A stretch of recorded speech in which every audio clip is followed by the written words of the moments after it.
In this video, I'm doing a where are they now video in relation to my 2018 yearly beauty favorites. So if you want to see whether I'm still loving all these products 1 year on, then keep on watching. Hey everyone, welcome back to my channel. My name's Bettina and I'm the makeup enthusiast. In today's video, we're talking about my 2018 favorites and whether they are still my favorites or not. I really enjoy seeing people do these videos because I feel like a lot of the time people forget about the products that they featured in their yearly favorites the previous year, and they always have a crap load of products in their yearly favorites and then they stop using them like within a matter of months, if that. I'm particularly commenting on this from my own point of view. In my 2017 favorites, I felt like I was forced to have a product for every single category, and I mentioned a bucket load of favorites in that yearly video. And when I did my 2018 recap on those favorites, there was quite a lot that I hadn't even touched since that video. So that's why I really enjoy seeing these videos, because I feel like sometimes people feel like they're forced to pick a item from each category, and a lot of the times that they haven't even tried something or they haven't found a product in that category that they liked within that year. And that's why I am doing this recap. I have the full list of my 2018 favorites in front of me, so without further ado, let's jump on in and get started. So the first one that I favorited was the Becca Backlight priming filter. I really enjoyed this primer. I just haven't repurchased it because I have been doing project pans. I've done a year-long rolling project pan this year, and I really wanted to use up a number of other primers in my collection. But I do feel like out of all the primers that I've tried, that's probably the best illuminating primer that I have tried still. I think I would potentially consider repurchasing this at some point because I did really like how it went under my makeup. I felt like it made my makeup sit on top really nicely, and it gave me a really nice glow without making me overly oily or dewy. So I think that that one was really nice. The next one was the Maybelline Fit Me Concealer. I have this in my project pan at the moment. I think that this is the third tube of this one that I've used this year. This one continues to be a favorite. I think it's a really good staple. It's drugstore prices in Australia. You can get this one on sale for like $7, I think. So it's a really good everyday concealer for me, and I really like how it looks under my eyes. It sits really nicely and it's a good price. I really enjoy it. Next is a highlighter, and it is my Anastasia Beverly Hills Amrezy highlighter. I still really love this highlighter. I think it looks really flattering on a large number of skin tones. I think it's a really beautiful highlighter. It gives you that really like wet, slicked look on your cheeks.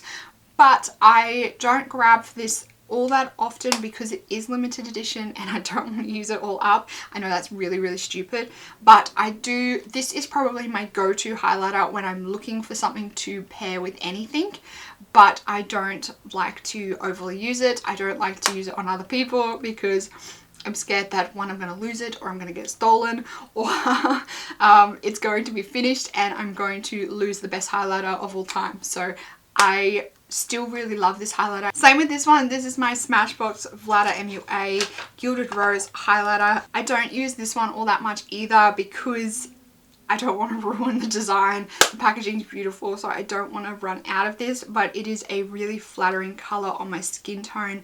I love how it looks on my cheeks, and I think it's a really beautiful highlighter. Still love this one. It's still one of my prized possessions, but I don't wear this one all that often because I want to keep the beautiful imprint in the pan. Once again, I know that's really stupid, but I just can't bring myself to use it at the moment. The Too Faced Shadow Insurance. Now, this is the champagne one that I have in my project pan at the moment. I'm not the biggest fan of the champagne color, but the Shadow Insurance formula itself is still a really good formula. I think once I've used up all my eyeshadow primers and my samples and everything that I have in my collection, I will definitely repurchase the full size of this one because I think that this is one of the best eyeshadow bases that I have tried. It doesn't crease, it sits really nicely on my skin, it doesn't make my like eyes look really crepey, it lays down really nicely, the shadows lay nicely on top of it. So yeah, I think that this is a winner and I enjoy it. As well as this guy right here, this is the Too Faced Glitter Glue. Man, this stuff makes shimmers and glitters and foiled eyeshadows stick to your eyes like you wouldn't believe. I highly recommend this if you want a shimmer to really stick on your eyes and really foil. I think that this is really great for really grabbing onto lots of product. I use this quite a lot if I want like a cut crease, or if I have a really chunky eyeshadow formula that I want to really stick to my eyes. I will definitely always grab this out and lay it down, and it never fails me. It never fails me. It's a really good one. It's not a super thick formula, and it doesn't completely block out the color of your eyelids, but it is super sticky. And I like that it is not super thick, because it does still give the grip without having like that cake look on your eyes. I find sometimes with the really thick eyeshadow bases, the ones that like completely block out your eyes, I find that sometimes that can make your eyeshadows look super cakey, and I don't like that look. So I enjoy this one because it doesn't give me that super like layer upon layer, really thick cakey look to my eyeshadows. Next was the Too Faced Hangover 3-in-1 Replenishing and Primer Setting Spray. I think that's the full title of it. This thing is a heap of shit. I really enjoyed this product, and obviously at the time when I included this in my favorites video, I wasn't far enough through the bottle to realize how shit the packaging is on this product. I have mentioned this product over and over again in like packaging that I hate and like product fails, because the product itself inside is amazing at setting your face down. It's good at bringing your face back to life if you like over powdered or anything like that. But once you get to like halfway, 3/4 through the bottle, it just starts leaking and going everywhere, and it is like one of the worst packaging fails that I've experienced in a long time. So like I said, the product inside is really good, but the actual packaging is the worst. So I haven't repurchased this since I finished up that bottle. I panned that bottle pretty quickly, and yeah, ever since then I haven't brought myself to repurchasing it, because I've found setting sprays that I like just as much, if not more, with much better packaging. Next is MAC Fix Plus, and obviously I love this. This is probably my 3rd and 4th bottle of MAC Fix Plus. It is super refreshing. It brings your makeup back to life. I really enjoy it. The packaging's not the best on these, but I do really like how it goes on my skin, and I find that it's the most effective for the way I use it, and that is like to bring the cake back. I really enjoy this. I think it's great at like foiling shadows and wetting shadows if you want them to be really intense on your eyes.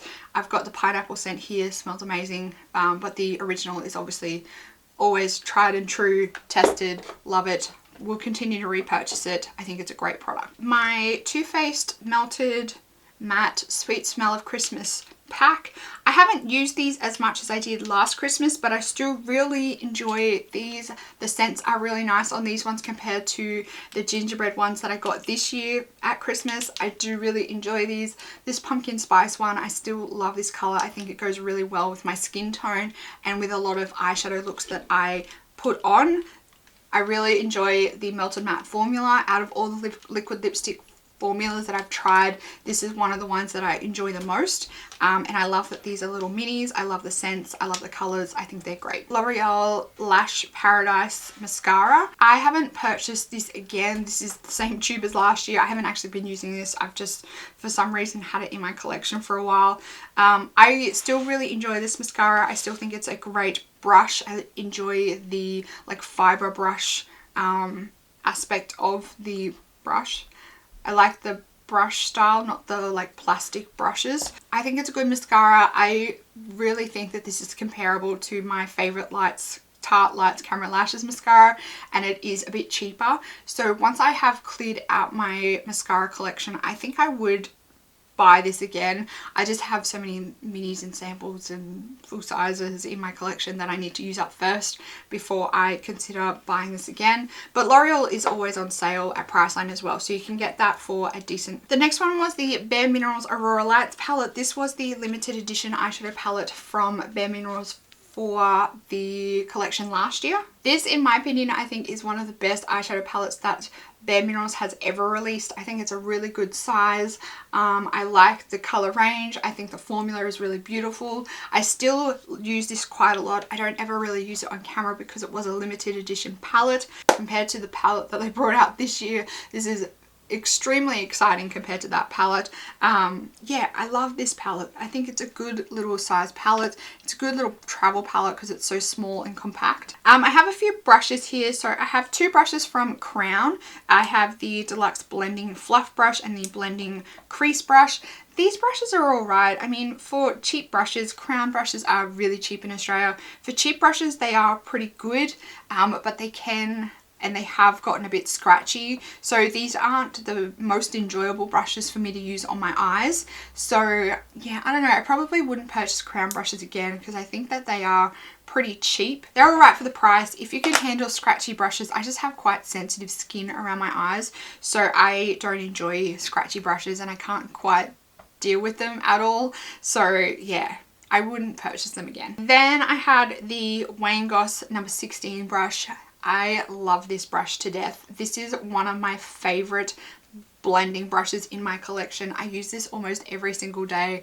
I just love how it makes my eyeshadow look, and it is so soft on your eyes. I absolutely love this brush. It is still going strong. It is still in like pristine condition other than obviously the color on the top, but in terms of the hair and the quality of the bristles, like they haven't frayed, it hasn't splayed out or anything like that, and like the logo is still in mint condition. It hasn't even worn off a bit. I love the size of the brush. I love the handle, how it tapers down a little bit. I just think that these are really, really well made brushes, and I still really want more of these brushes. This is a beautiful brush. It is one of my favorite brushes in my collection. Two tools that I included, so my brush drying rack and my Kmart color switch. So I got both of these from Kmart. This is the Be Me makeup brush cleaner. So this is like a color switch dupe, and this is a bendable brush tray dupe. Got both of these from Kmart. I still use these all the time. This one I use almost on a daily basis to clean off my brushes, to just give them like a quick get the pigment off once over in there. And this thing I use every single time I wash my brushes. So these both get a really good workout. I wish I brought more of these. I think I need to go hunting at Kmart, but I don't think they sell these anymore. But I wish I had maybe one or two more of these because I have a lot of brushes. So basically, I think all in all, I still am loving and using most of the products that I featured in last year's video, and I'm going to try and really think and mull over my decisions to include in my 2019 yearly favorites, so I ensure that they will still be favorites next year when I do the recap video. So that video will be coming sometime shortly in the near future once I finalize my decisions. Make sure you let me know down in the comments box if you have any of these products and if you are still loving them like I am. Don't forget to give this video a big thumbs up if you liked it. Also, if you're new around here, I hope you would consider subscribing down below so you can keep up to date on all my videos. I'm releasing a video every single day in December. That's it for this video, everyone. I hope you're having a fantastic day, and I will see you in tomorrow's video. Goodbye.